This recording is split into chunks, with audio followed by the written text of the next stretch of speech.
Hey coucou, bienvenue sur la chaîne. Comment ça va depuis l'autre jour? T'es bien là? Tu te rappelles l'an dernier, j'ai fait un petit test sur une Hamilton Khaki-Field Mechanical, dont le seul défaut, enfin un défaut, vite fait quoi, elle était qu'à 5 ATM seulement.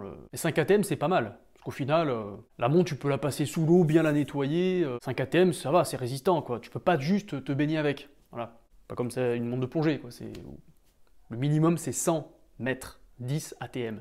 Si t'as pas marqué ça au dos, c'est mort quoi. Tu te baignes pas, voilà. Donc là, je me suis dit tiens, je vais faire un test. Un ami qui m'a prêté sa montre, une Hamilton Khaki-Field automatique. Une montre que j'aime bien. Effectivement, elle n'a rien à voir avec celle que j'ai testée. On reste sur une montre type militaire, hein, pas de problème ça. Par contre, le look lui permet d'être un peu plus versatile. C'est une montre, on va dire, un peu sportive, mais qui peut être une dress watch parfaite. Et on va voir tout ça dans ce petit test. Je te conseille de rester assis, de bien contracter le fessier, tu le poses à plat. Tournicoti, tournicoton, je te mets dans l'ambiance, c'est parti.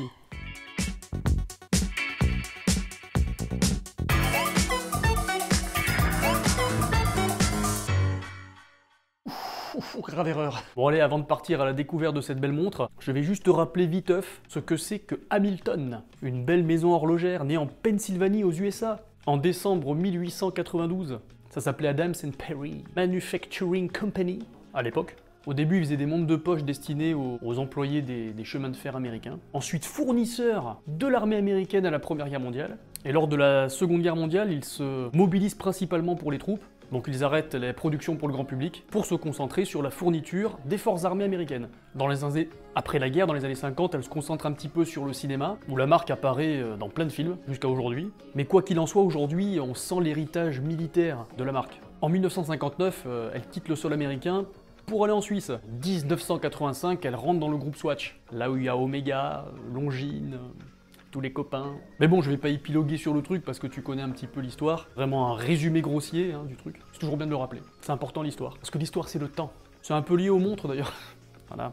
Donc là, cette montre, elle a été achetée il y a quelques années déjà. Et elle est toujours disponible au catalogue. Avant, elle était à moins de 600 €. Maintenant, on la trouve un peu plus chère quand même. Alors la montre est entièrement usinée en acier inoxydable 316L. Le boîtier de forme ronde affiche un diamètre plutôt généreux, mais les proportions raviront quand même les petits poignets, car elle fait quand même écho aux montres militaires américaines durant la Première et la Seconde Guerre mondiale, qui étaient raisonnablement dimensionnées. Donc on sent l'inspiration du passé avec un design plutôt moderne. Au niveau des finitions de la boîte, l'acier est brossé à l'exception de la lunette, qui elle est polie. Voilà, dis pas de gros mots. Et comparé au brossage, la partie brillante aura tendance à se rayer. Mais ça c'est pas bien grave, on est habitué avec nos montres en général. Si on veut avoir un petit peu de jeu avec la lumière, on n'a pas trop le choix. C'est un petit inconvénient que l'on oublie rapidement tant il permet d'avoir un vrai jeu de contraste dans le design de ce garde-temps. Alors ce qui est bien, c'est que le fond de boîte est vissé et transparent. Il permet une étanchéité de 10 ATM, soit 100 mètres, donc on peut se baigner avec, mais aussi d'admirer la masse oscillante du calibre. C'est sous ce vert saphir plat que l'on découvre le cadran noir jonché de chiffres arabes de couleur blanche, un discret chemin de fer de minutes parcourt le cadran qui affiche un très simple guichet de date situé à 3 heures. Un cercle intérieur affiche l'heure au format 24 heures. Les aiguilles des heures et des minutes ainsi que la trotteuse sont argentées et brillantes. Et là, les deux grandes sont recouvertes d'une couche photoluminescente, donc c'est du Super Luminova, plutôt très agréable et efficace dans le noir. Et la trotteuse est ponctuée de rouge à sa pointe, tout comme une partie du chemin de fer du cadran. Donc la montre est montée sur un bracelet en acier brossé de 20 mm d'entrecorne qui se ferme via une boucle déployante simple. Le mouvement, partie importante, alors là c'est une valeur sûre, on a de la chance, Hamilton appartient au groupe Swatch et on bénéficie là d'un ETA calibre 28-24-2, mouvement automatique à 25 rubis qui oscille à 28 800 alternances par heure et dispose d'une réserve de marche théorique de 48 heures. C'est le calibre entrée de gamme du Suisse ETA, mais dont la fiabilité n'est plus à démontrer. Beaucoup de pièces sont disponibles. C'est un mouvement sûr qui va faire que votre montre va durer, si elle est bien entretenue, très très longtemps, des décennies, voire pour l'éternité. Donc le rapport qualité-prix est vachement bien là quand même. Bon là on a affaire à du full acier, alors c'est pas très léger, 148 grammes sur la balance. Par contre le diamètre de la montre est assez contenu, on est à 40 mm pour une épaisseur de 11,5 mm. Alors les cordes elles sont assez longues quand même sur cette montre, mais moins de 5 cm pour le corne à corne, on est vraiment sur du très correct et ça ravira certainement la majorité des poignets. Pour ceux qui veulent changer souvent de bracelet, ça c'est cool. 20 mm entre les cornes, vous pourrez trouver facilement des bracelets NATO ou des cuirs. Un joli point fort pour la nuit, franchement le cadran est très lisible. Belle couche de Super Luminova verte sur les index chiffrés et les aiguilles. Alors je l'ai mis côte à côte avec mon Oris Big Crown Pro Pilot.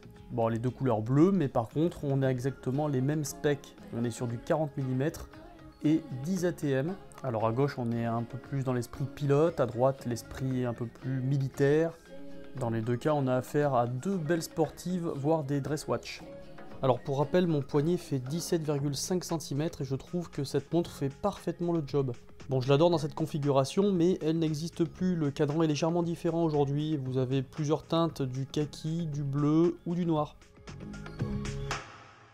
Donc c'est une montre que j'ai failli acheter il y a quand même quelques années, et donc ça fait bien longtemps que j'avais envie de la tester. C'est une montre plutôt simple, côté militaire j'adore sur des montres. Elle tirera aussi bien avec short basket qu'avec un petit costard. En tout cas une tenue élégante pour aller avec ton pépito au resto. Et franchement elle m'a pas déçu. Alors oui, techniquement elle est pas folle. 3 aiguilles, une date sur un mouvement 28-24, mais là on a une valeur sûre au poignet, et on va pas s'en plaindre. Elle fait le job. Alors là on est en période de solde, je t'invite à fouiller un petit peu internet pour essayer de choper des pépites. C'est un modèle sur lequel on arrive encore à avoir des tarifs, des petites remises, 10, 15, 20%. En tout cas, je peux que te conseiller cette montre, car elle est sympa, le cadran est lisible. Finalement, c'est le point le plus important dans une montre. Hein. Sinon, tu as la version un peu plus petite en 38. C'est pas tout à fait le même design, et à moins de 600 €, c'est difficile de trouver mieux.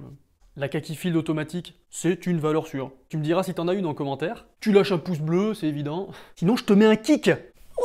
Aïe aïe aïe. Pas d'échauffement, erreur. Voilà, abonne-toi si c'est pas fait, va voir mes autres reviews, elles sont super sympas. Je reviens vite, hein.